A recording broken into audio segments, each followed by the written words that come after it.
Welcome to Professor Smartycorn's tutorial on making a Google Drawing, advanced version. Okay, if you're going to make a Google Drawing, you start in Google Drive. You click New. Now you might have to go all the way down to the More menu to find Google Drawing. I've been using Google Drawing a lot, so now it shows up right here. So I click New, Google Drawing. Now I've got a blank canvas, but it has this gray checkerboard color to it. So I want to right-click, that's two fingers, right-click with two fingers, then I choose background and I choose white. Now I've got a nice white canvas to draw on. Now we're going to do a diagram of an animal cell. They have kind of a blobby shape. Now you could use a circle to get an oval shape, but we're going to get a little more sophisticated. We're going to use the line menu, okay, right here, the line menu. We're going to go down and choose curve from the line menu. Now, this curve tool makes a bend in the line every place that you click. So you put your cursor in the upper left corner, click to start, and every time you click, it's going to make a bend in the line. So we're going to make a nice roundish blob shape. So we click, and then we click again, and we click again, click, click, click, click, click, working our way back, click, click, and finally it connects up at the end. As soon as you do that, you want to choose the arrow so that you don't accidentally keep making more curved line parts. Okay, now we have a nice animal cell with a cell membrane, and it's got that blob shape. All right, we need to make a nucleus. So for a nucleus, we can use a nice easy oval. So we go to the Shapes menu, choose the oval or circle tool. I'll draw my nucleus right there. I want to give it a different color, so I choose the paint bucket tool and give it a different color. Let me move it around in there. I want to make the nucleus have a nuclear membrane that looks a little bit different. So I'm going to go to the line dash tool. I had to select the nucleus, and I go to the line dash tool, give it a little dotted line for the membrane to make it look a little bit different. All right, now I want to make a vacuole that's kind of a blob shape as well. I'm going to use the curve tool again from the line menu, and now I'm going to be a little quicker about it. I'm just going to go click, click, click, click, click, click, click, a little more squiggly, click, and I made it. That is my vacuole.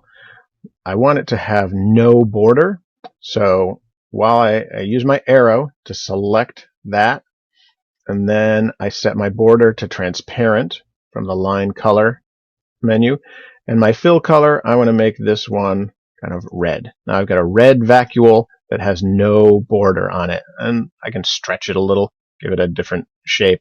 I can rotate it a little bit like that. Rotate it, just grab that little handle that sticks off. Okay.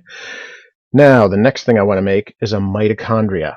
For that, I can use one of the pre-made shapes.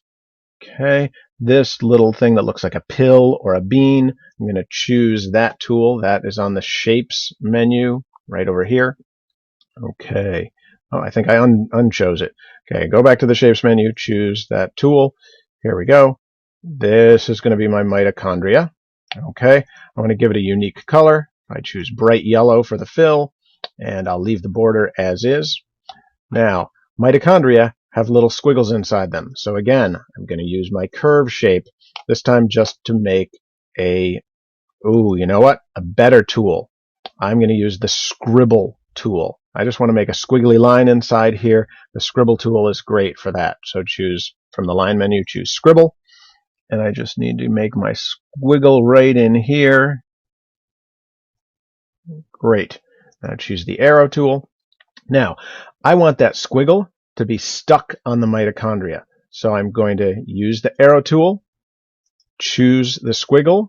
Now I hold the control button on the keyboard, hold control, and I click again. Now I've chosen two things. I've chosen the yellow pill shape, the mitochondria, and I've chosen the squiggly line inside. Now I want them to be grouped together so that I can move them around together easily. So I go to the menu, I go to Arrange, and I choose Group. Now, anytime I grab this, the two things go together. They don't get separated. Let's make another mitochondria by copying this. I choose my mitochondria, select it, then I do a right click, that's two fingers.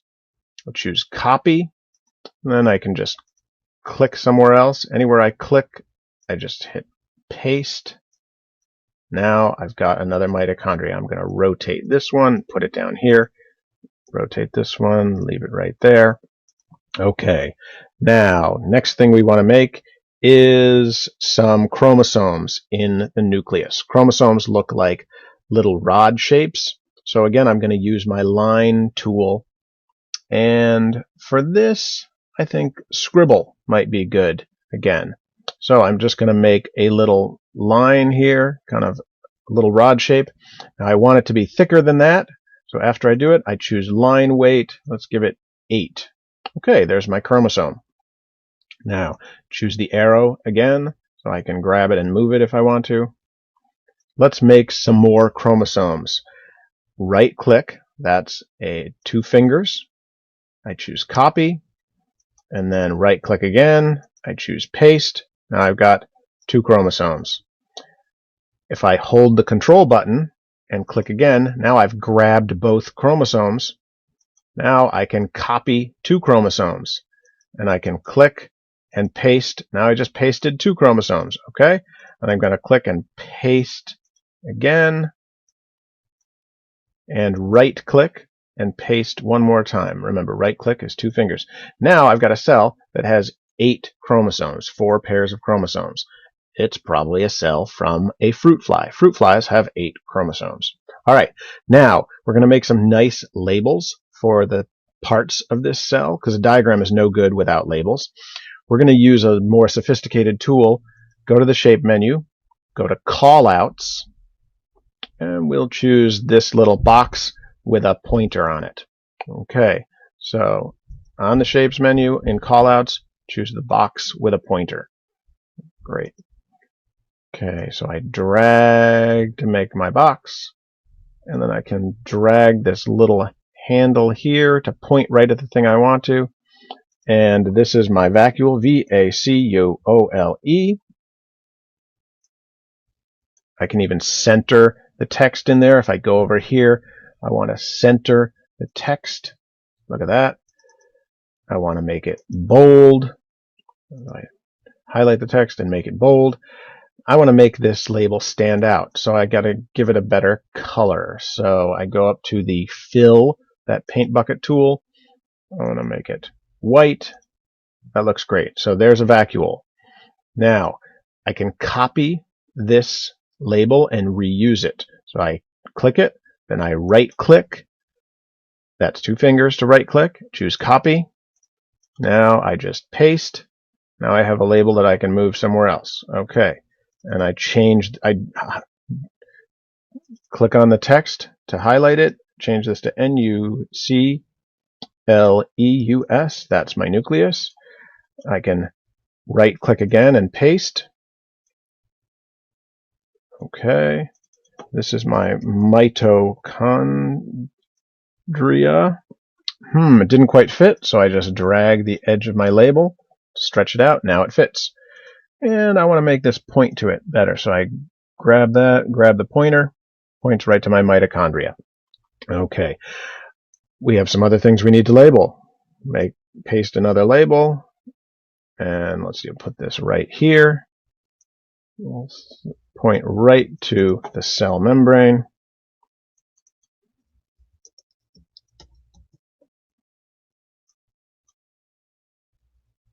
That's my cell membrane. Okay, I'll stretch it this way so it can fit better. Make my pointer point right to what I want to point to. That's the cell membrane. Let me paste one more time. Put this here, and we'll have the pointer pointing at my cytoplasm in here. The cytoplasm is the jelly-like stuff that fills up the cell.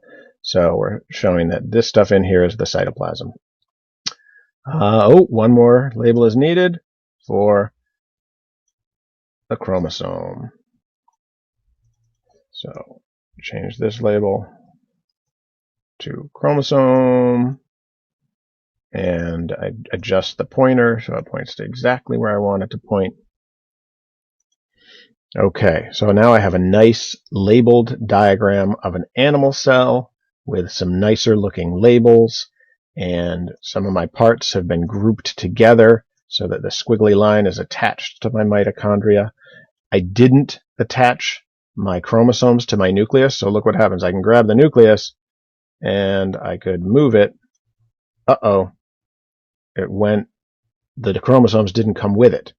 Now, I want to go back. I can hit Control Z to go backwards one step. Control Z will undo something that you just did.